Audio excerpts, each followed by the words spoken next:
Good whatever time of the day it is, ladies and gentlefolks, the name's Leafy and welcome back to Let's Talk Slow About Games, Genshin Edition. With 5.6 moving its momentary focus away from Natlan, I think it's high time we actually talk straight about Natlan and look at the region for what good and bad it has given to Genshin.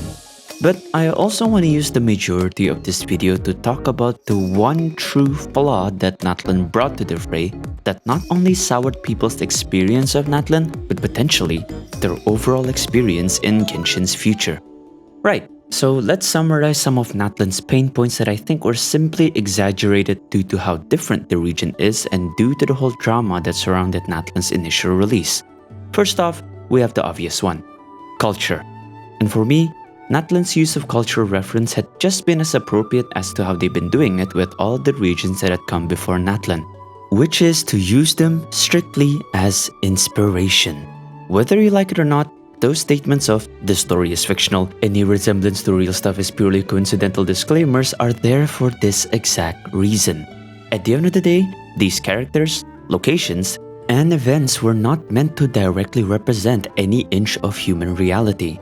If Natlan were to have started with, I don't know, a title screenshot that said Aztec Empire 1512 and then showcased Ahuizotl being the ruler whilst having Benjamin Franklin as his right-hand man, then I would have questions because, well, Ahuizotl died in 1502 and Moctezuma II would have been the ruler in 1512, Benjamin Franklin's atoms probably hadn't even existed during those years, and why would a white fat man have been in the middle of an Aztecian empire in the 1500s? But since Genshin had never positioned itself as that kind of game, everything that they want to mix with their inspirations is basically fair game. And while yes, there could have been a better spread of maybe, I don't know, playable character melanin, the overall design choices characterize Natlan as a nation pretty well.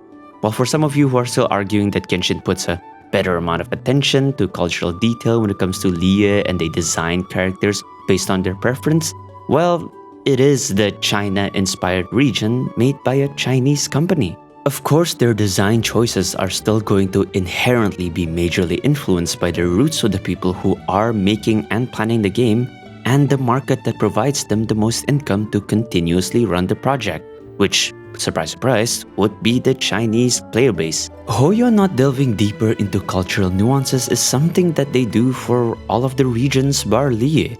German culture was not explored much in Mondstadt, Inazuma just about fit the bill for Japan, nothing too special about it, and the same can be said about Sumeru and Fontaine. Cause again, at the end of the day, they are just inspirations for a fictional world.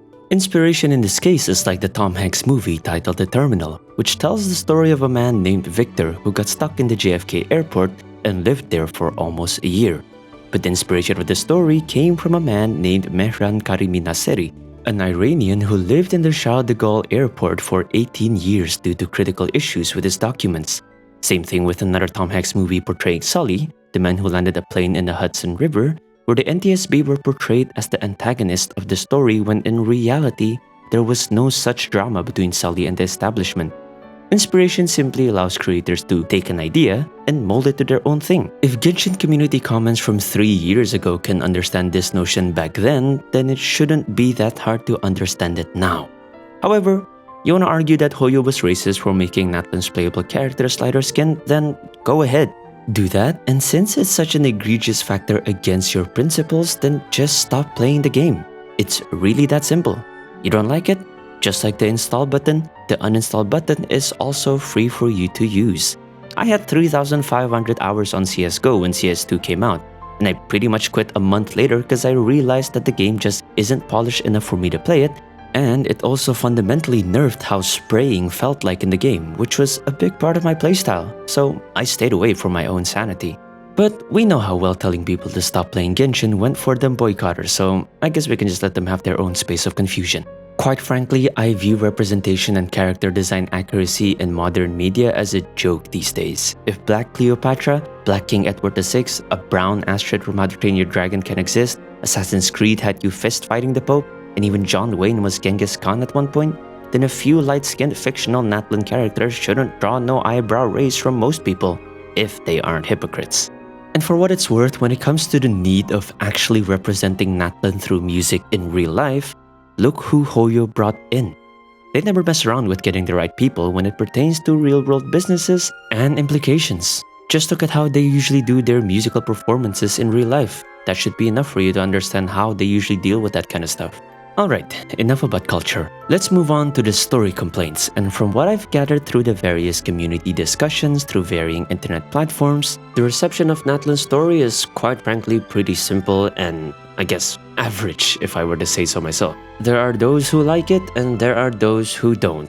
It probably wasn't Fontaine level, but it did its job, and it definitely was nowhere near as terrible as some would try to put it.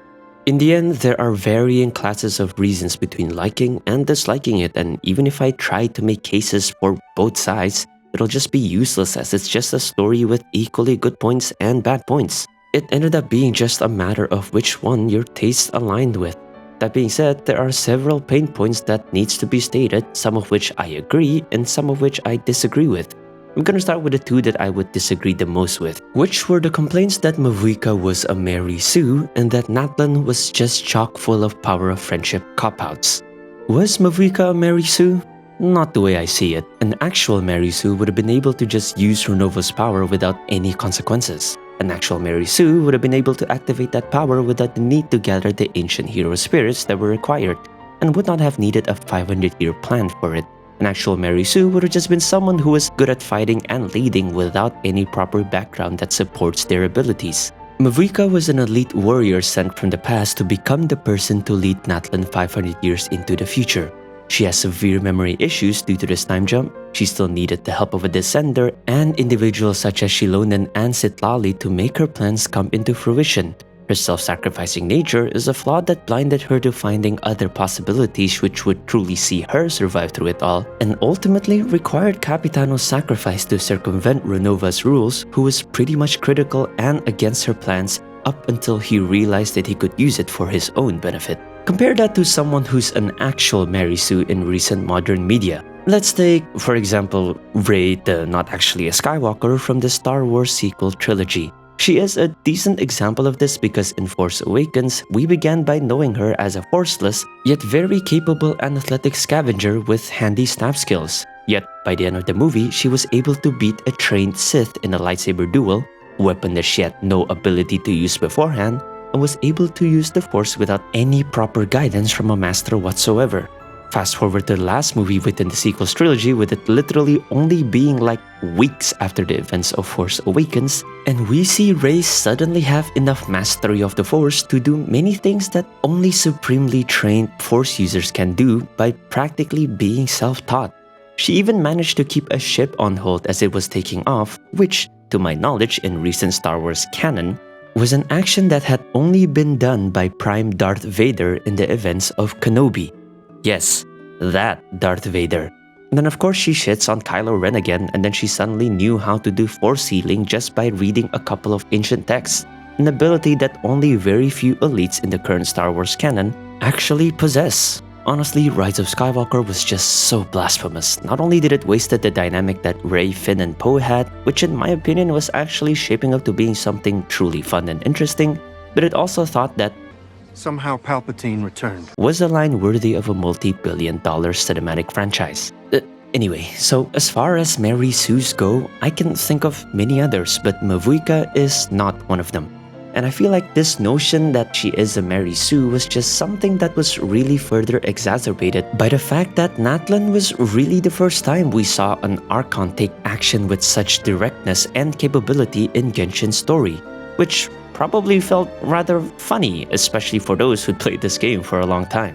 Venti got kicked to the curb by a Harbinger, Zhongli used his nation as a means to retire, we were against A for the majority of Inazuma's main AQ, and while we did see her shit on Senora, we didn't quite directly see anything on the level of Mavuika punching a hole in the sky. Nahida was more of an assistant, albeit a very good one, and Farina, well, her strengths were on a different perspective that doesn't really showcase that same directness of capability as Mavuika had. So when we actually see an Archon do something, we're all just kinda like, huh, she actually did something. Wow. Which I hope is something that we'll get to actually see more often in the future. Now in terms of the power of friendship complaints, like I said, there were a lot of prerequisites needed for the entirety of Mavuika's plan to work.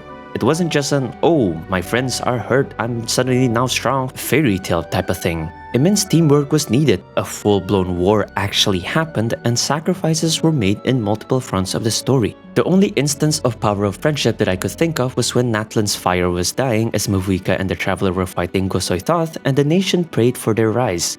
While you can argue otherwise that it was just the people rallying their heroes, I still think that that instance was quite a definitive power of friendship moment. Now, onto the grievances that I agree with, starting with the big man himself, Capitano. Man, it seems like it's a no bueno on him being playable as of now, but one can still hold out hope since unlike Senora, at least physically, he is technically still breathing, instead of literally disintegrated into ashes. I've talked about this case more extensively in another video, so feel free to check that out if you want to inhale some more copium with me. And number 2, the missing English voices. Right, I know. There are a lot of you out there who are sitting there going JP'd up for the win, but some of us still like to hear our characters speak in a language that we actually understand. And it cannot be understated just how much of an immersion-breaking experience it is to be going through the story in full force when things like this just happens. And see the world beyond the sky.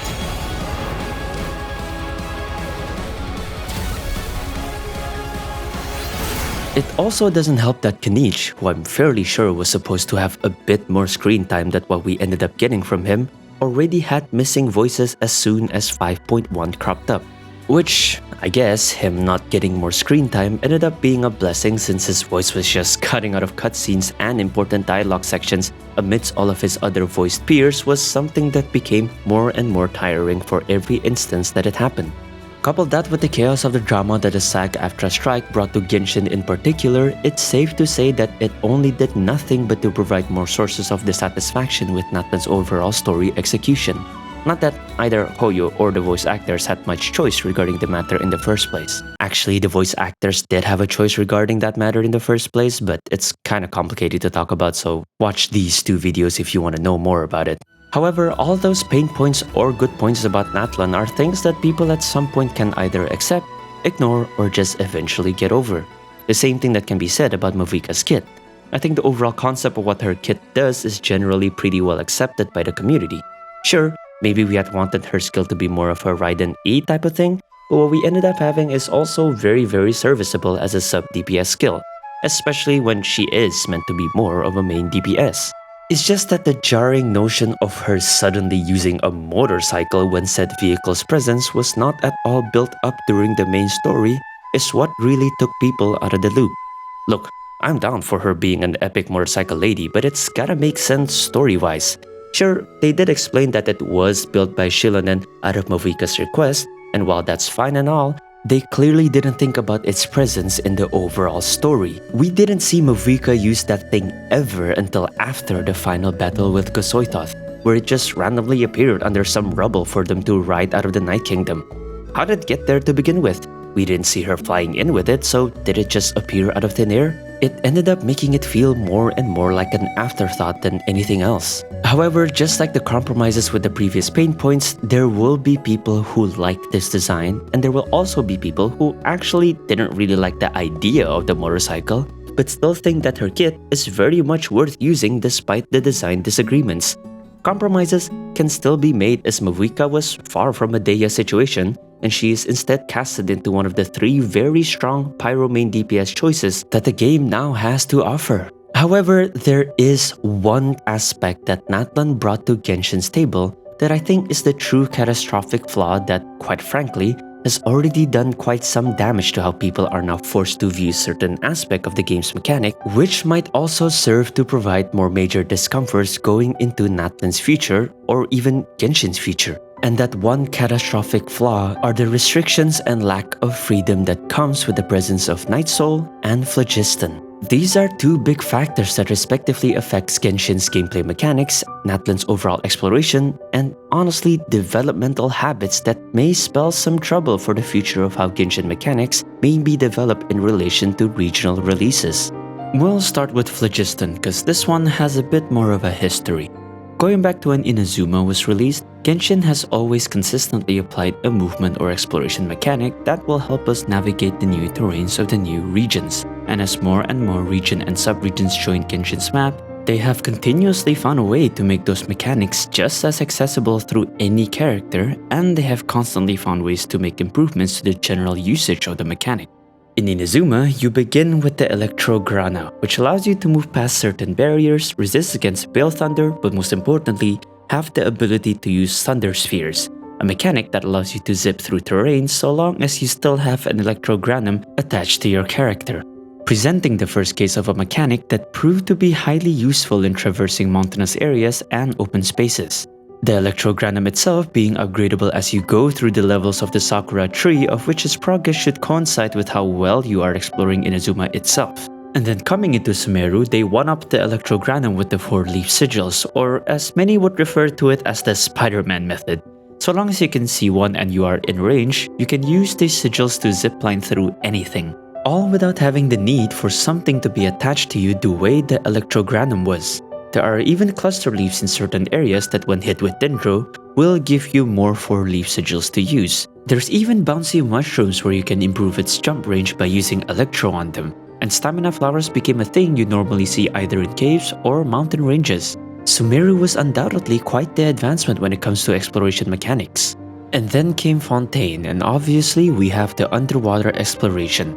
Everyone can swim, everyone can use the water highways that exist underwater that mostly connect long passages, and the flexibility of the Arc Pneumosia mechanics makes it so that traversing ground mechanics is very readily accessible so long as a Pneuma or Osea ball is around to facilitate the traveling mechanics, or in other cases they just remain as default travel mechanics you can use without the need for Arc.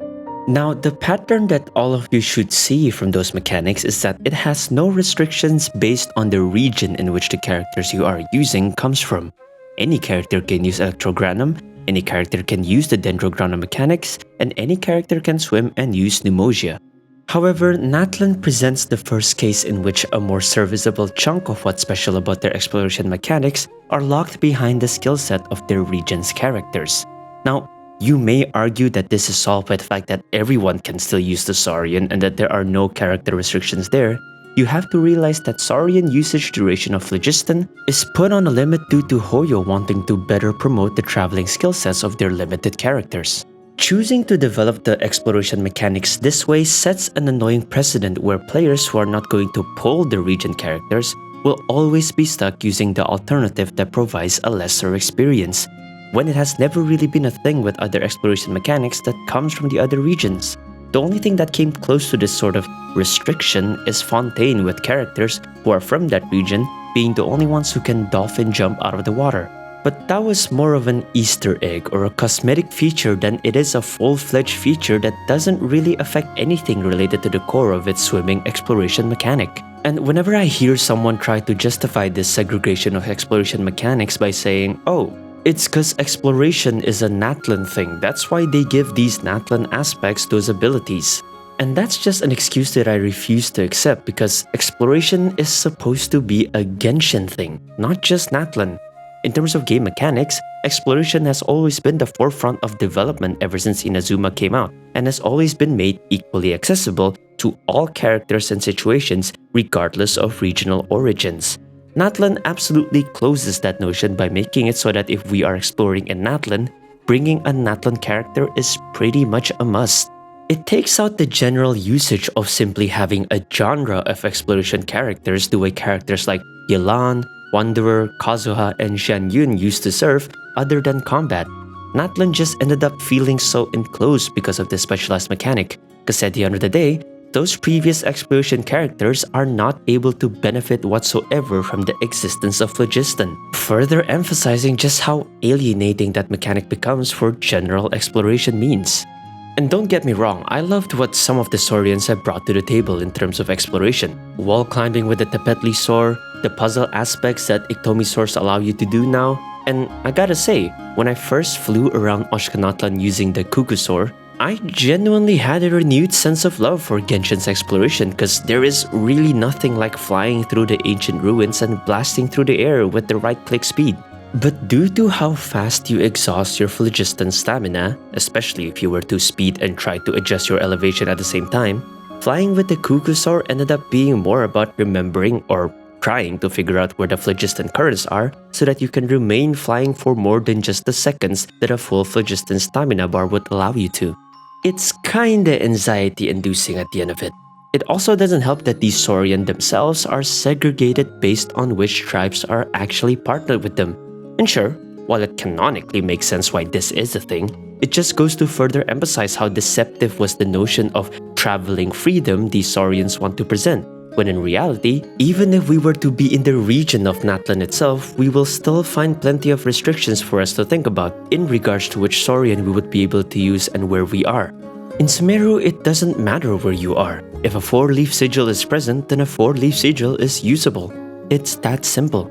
Meanwhile, trying to fly as a Kukusaur into other tribes' territories will just have you getting ejected from it.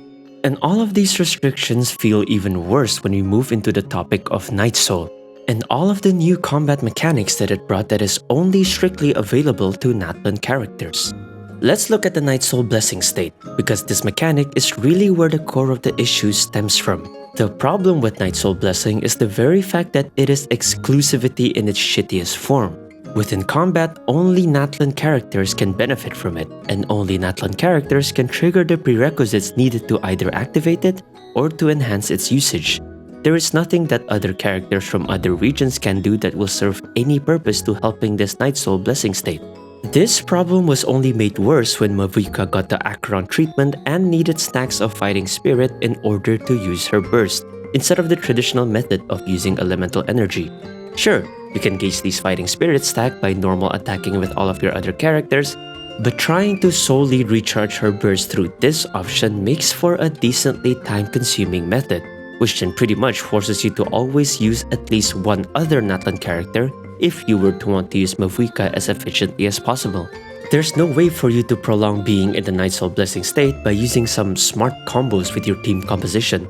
All of those possibilities are only available strictly by using Natlan characters, and most of the time, their respective skills or passives are the only thing that can give those Nightsoul Blessing states any further extension.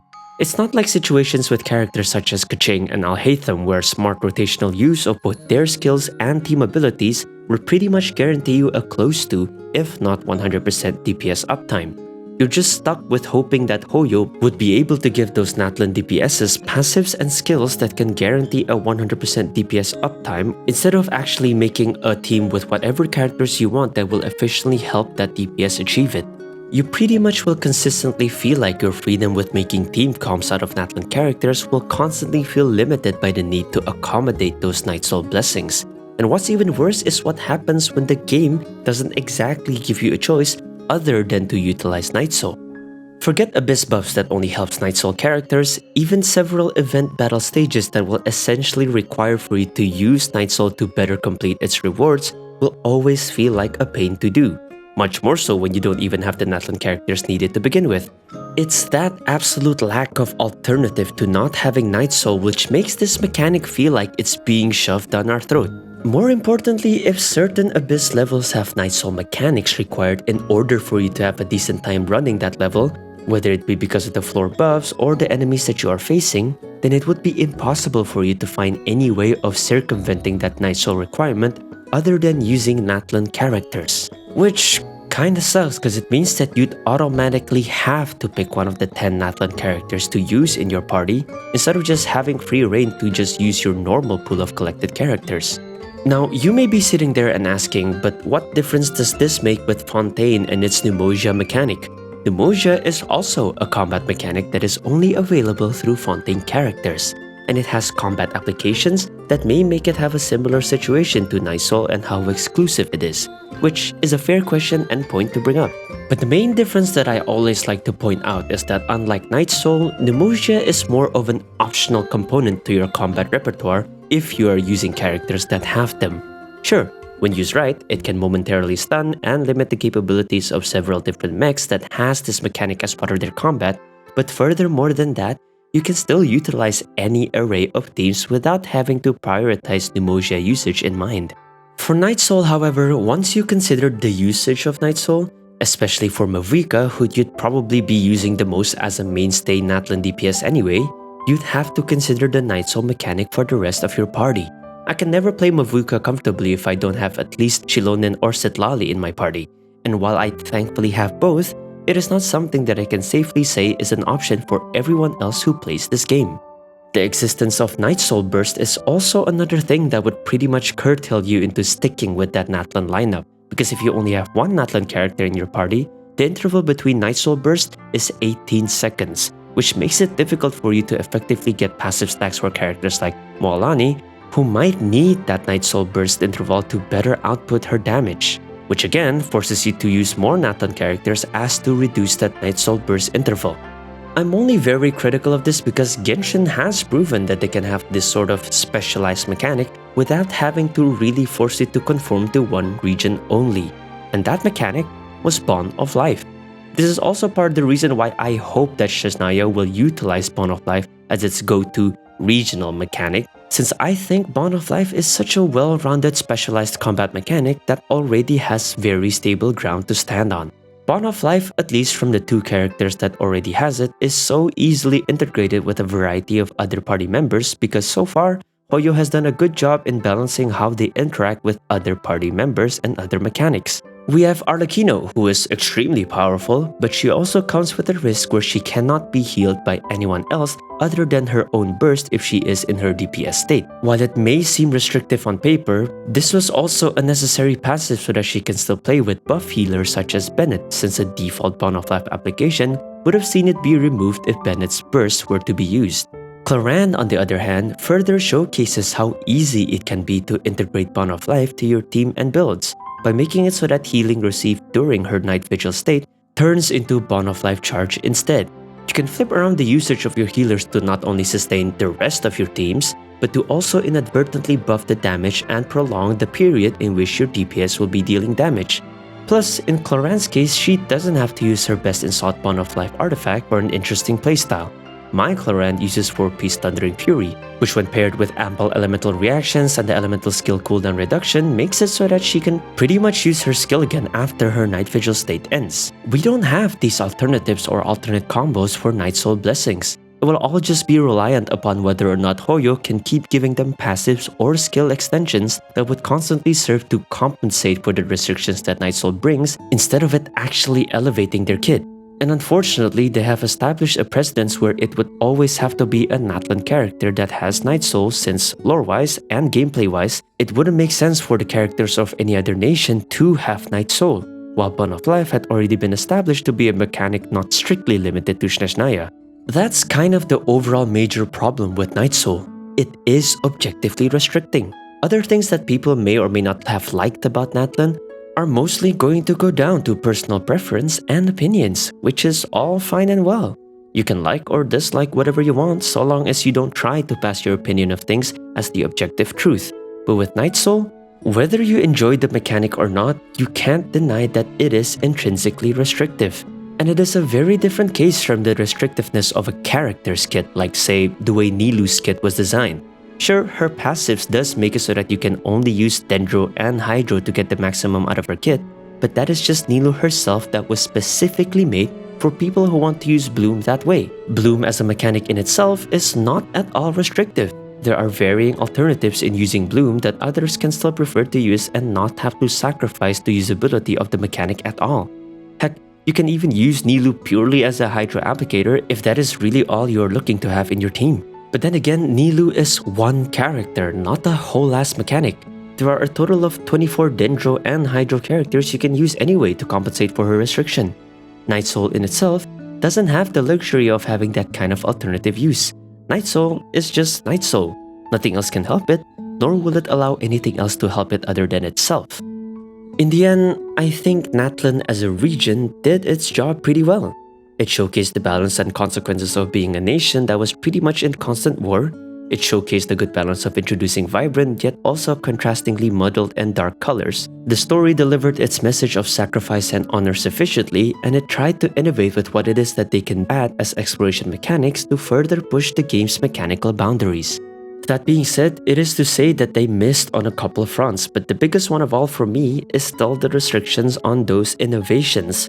Something that I think seeped a bit of sourness into everything Natlan related, which made people become much more vocal with other minute dissatisfaction that they may have ended up having with the region. This will be something that they need to avoid come Shesnaya, and I sincerely hope they do, since they already have some decent groundwork to work off of. In any case, that's my current review of Natlan. Hope you guys find it useful, leave a like if you did, and good luck to anyone who's currently saving for... well, anyone, really, because I don't look at League, so I don't even know who's coming soon other than Escoffier, but whoever it is, I wish you all the best of luck. Until the next video, the name's Leafy, and I'll see you all next time. Sayonara.